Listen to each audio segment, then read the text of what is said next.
Have you ever thought that most newsrooms in New Zealand, both newspaper, TV news, radio, seem left-wing bias, liberal, opposed to what many would call conservative or right-wing values?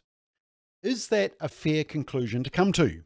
Well, today we have the answer as to whether your assumption is correct, and it's from the mouth of the journalists themselves.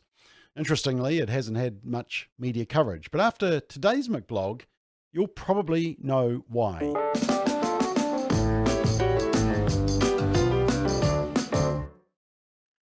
So just recently, there was a release of the most comprehensive survey of our media people, and it was done under Massey University, and it reported back on preliminary findings 7 years after the last effort. It's called the World of Journalism Study 2.0, Journalists in Aotearoa, New Zealand, and it harvested data from almost a quarter of the estimated 1,600 journalists working full-time in this country. It's part of a global effort to assess the state of journalism that kicked off 10 years ago. It's now got 120 countries participating. And survey respondents answered detailed questions about who they are, where they work, and also their professional practices, political and social attitudes, and levels of security and satisfaction.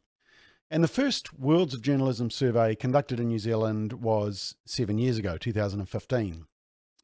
Now, there's a couple of key findings that I want to highlight to you. Firstly, in the introduction section, which has the highlights, it says this: while still committed to the traditional, non-biased, neutral observer role, journalists now feel their most important role is no longer letting people express their views, but educating the public. Well, to me, that's a red flag. They want to control who expresses their views. It's not imperative that they give both sides part of the debate, and they want to educate the public, not report the issue. And I'll come back to this one. The other interesting thing is the comment in the highlights is that women increasingly dominate the profession, making up nearly 60% of the media workforce. Now, that's not a bad thing. It's not even a good thing. My simple question is, if men dominated this workforce with 60%, would it be a highlight? Well, just asking. You probably know the answer to that one.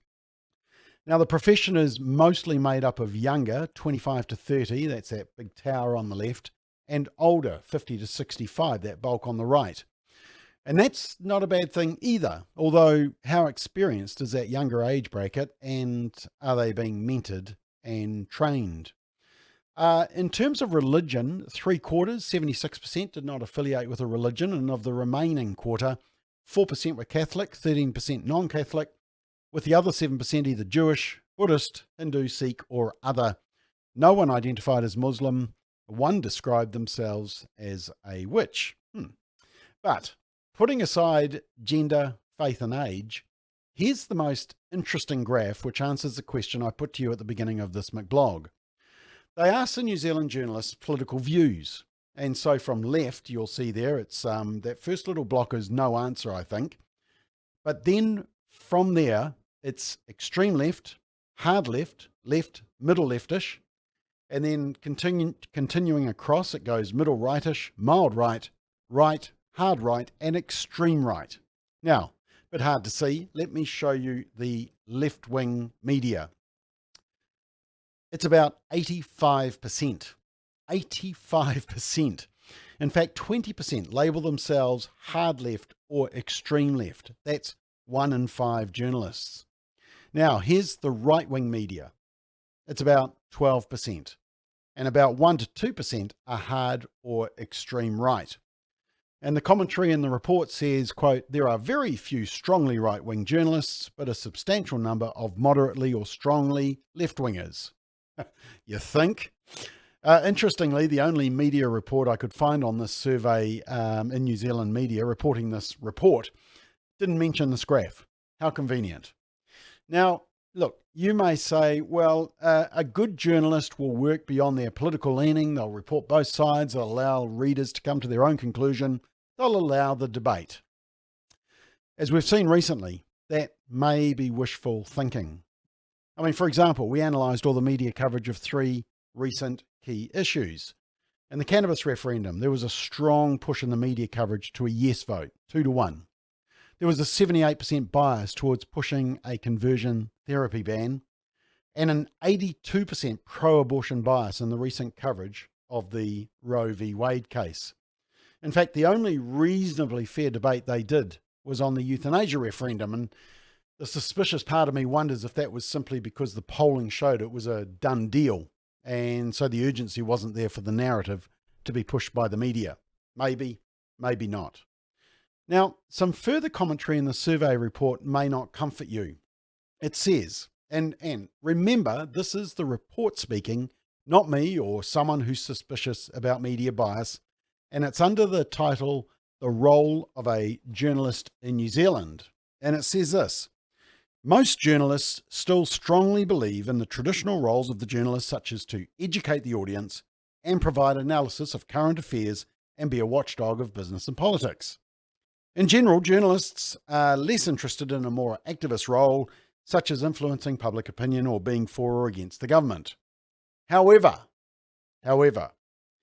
there has been an interesting change. Journalists' support for the traditional neutral observer role, such as being a detached observer and letting people express their views, is dropping. Journalists' support for the watchdog role of monitoring and scrutinising political leaders and the activist roles of advocating for social change has grown. Let me repeat that. The activist roles of advocating for social change has grown. Journalists' concern about the rise of fake news and information disorder is reflected in the fact that they rate their role in countering this news trend as their most important job.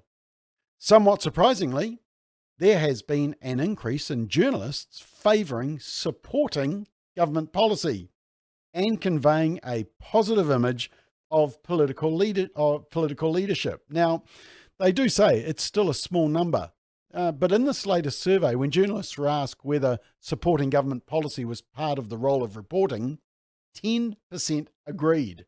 That's 10% too many. Now, unfortunately, this report simply reinforces or confirms that most newsrooms in New Zealand are strongly left-wing biased. Even the media themselves are pointing the finger at each other. Although, according to the spin-off, I don't think the Herald is inching right. Maybe it's less left-wing, but it's certainly not right. You just have to look at our analyses of the social issues. The Herald did not cover themselves in balanced coverage. 83% bias on conversion therapy, 70% pro-abortion bias on Roe v. Wade. Can the media prove that their political leanings don't affect their journalism? At the moment, out of 10, I'm sorry to say, and I say sorry because I was part of the media for 4 years, 16 years ago. After many years of observation and monitoring, the media earn out of 10 about a 2, sadly. We deserve better. And this survey should actually be a wake-up call to the media, but I suspect it won't be.